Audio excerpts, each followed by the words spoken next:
Today, under the omnipresent eye, which bodies are seen and which are demeaned? Who or what is doing the spying and classifying?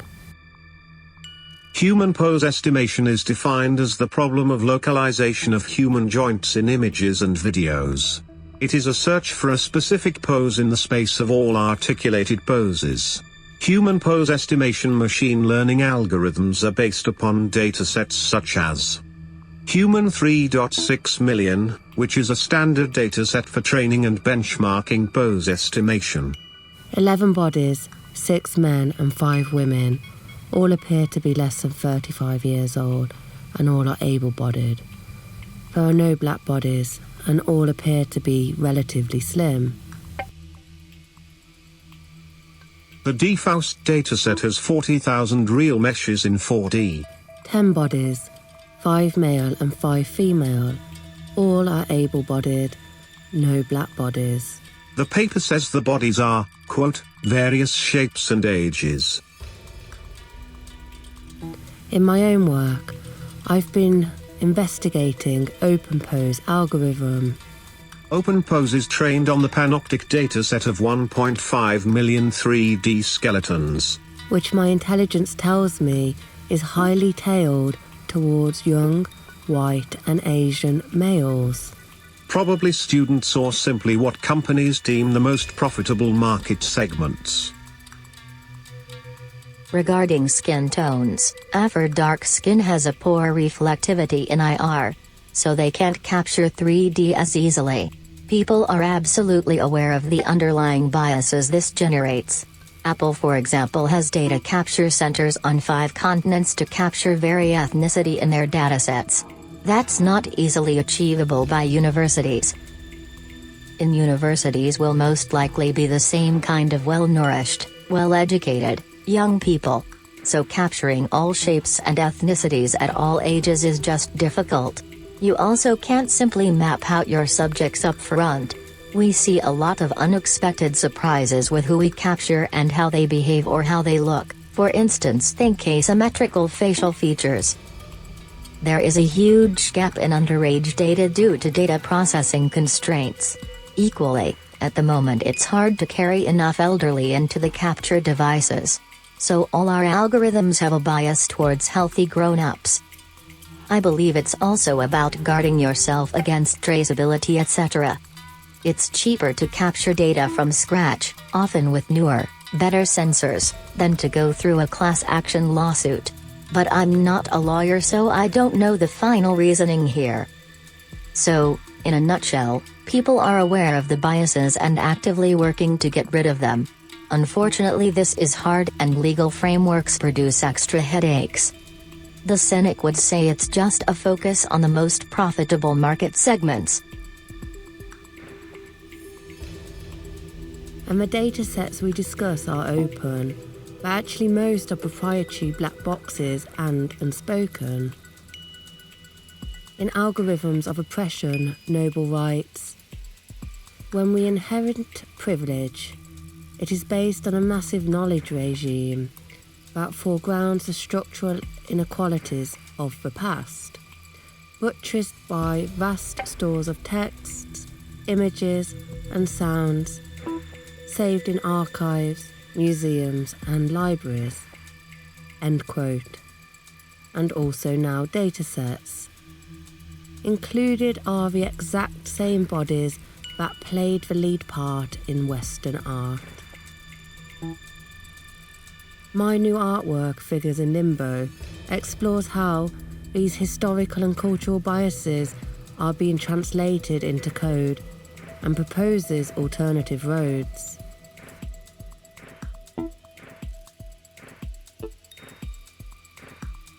Leonardo da Vinci's drawing of the Vitruvian man shows his interest in proportion. Images of the same person taken from multiple views are used to learn a latent representation that captures the 3D geometry of the human body. He believed the workings of the human body to be an analogy for the workings of the universe. The conventional PSM treats the human body as an articulated structure. Each separate part was a simple fraction of the whole. However, these methods lack structure modeling. For example, the head measured from the forehead to the chin was exactly 1/10 of the total height, and the outstretched arms were always as wide as the body was tall. Since the length of a limb in 2D can vary, a mixture of models was proposed for modeling each body part. These ideas were not Leonardo's, but were taken from the writings of the Roman architect Vitruvius. The basic idea here is to represent an object by a collection of parts arranged in a deformable configuration, not rigid. Both men believed that the same principles should be used when designing buildings.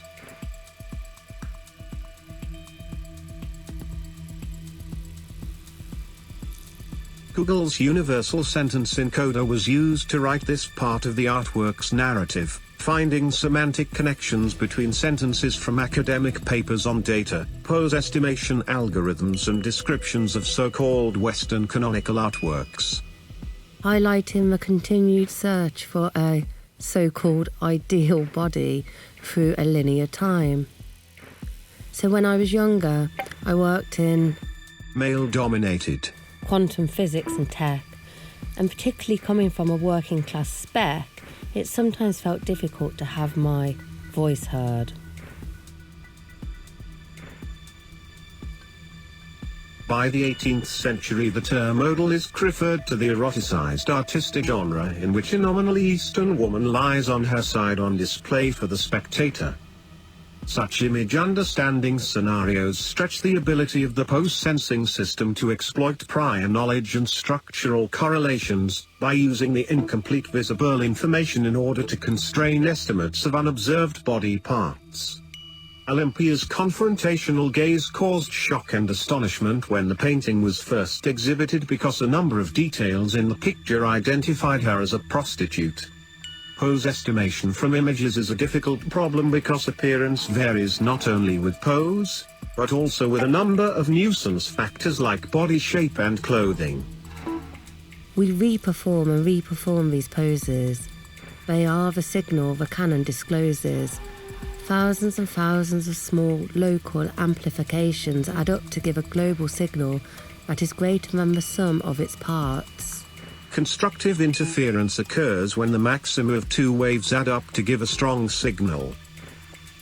Open pose detection algorithm sees certain bodies and misses others.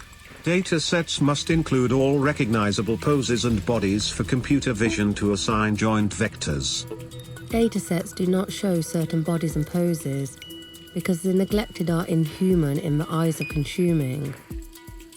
Noble writes, classification systems are part of the scientific approach to understanding people and societies, and they hold the power of biases of those able to propagate such systems. The largest companies in the world by market capitalization, May 2020. Number 2 Microsoft. Number 3 Apple. Number 4 Amazon. Number 5 Alphabet, Google. Number 6 Facebook. Foucault said visibility is a trap. Well, in that case, computer visibility is like a wiretap trap. If visible equals profit and control, then surely not being detectable, but instead invisible and divisible, blurry and smeared across categories is preferable territory. But we are all individuals.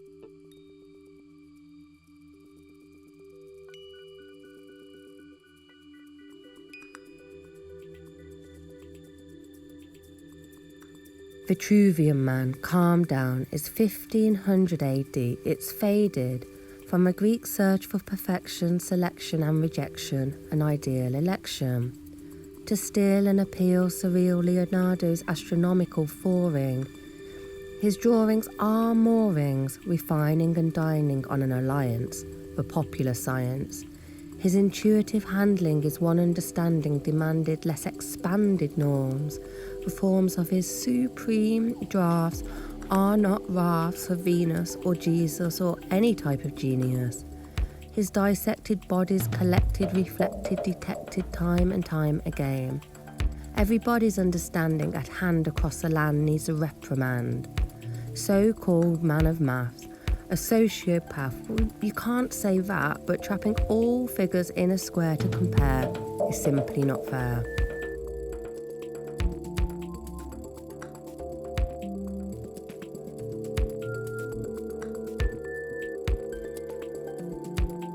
Figures are figures in Limbo.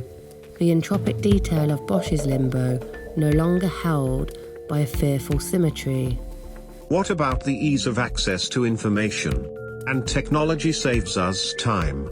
We can also work more efficiently by using AI and big data. These systems collect behavioural data, and Zuboff talks about how surveillance capitalism is an unfairness, eroding our agency and autonomy, nudging us into preferred outcomes all under our awareness. Pose estimation will lead to exciting advances in the fitness, CGI and computer games industries, as well as enhancing global security and surveillance measures. I disagree. Instead, let us enter a shape-shifting reality where quantum dimensions scatter bodies to evade the machine comprehensions. Another Renaissance figure, the contrapposta pose, which you probably knows, realize a life-size prize specimen, a dude, really viewed as a revolution, not pollution in Western art. Egotistically, statistically, rather naturalistically, renting and augmenting the human body, a little bit shoddy. Complex checks on the sex, weight on one leg is the bait, conflating and undulating representations irate primates.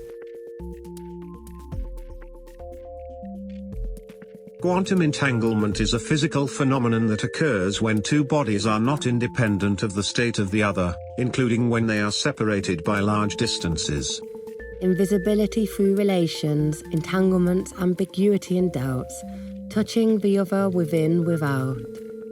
Sadie Plant wrote, "These relations of entanglement exercise a kind of sympathetic magic, in which distant particles are coextensive, mutually dependent, resonant and interactive, neither one nor two, just keeping in touch." Quantum computing relies on the undefined properties and entanglements of bodies before they have been detected. Bosch's creatures mingle with ghosts of prehistoric artifacts, holding unknown unknowns for intelligences. Ghosts are just a trick of the mind when the brain is still half asleep, according to leading experts. Bosch's horror is caused by the dissolution of self. Structure resides only with the god of a time. String. Hallucinatory drapes shock our perceptions and reveal directions to other connections and creations to which I always want to escape. Psychedelic experiences do frequently involve hybrid beings and interspecies transformations. String.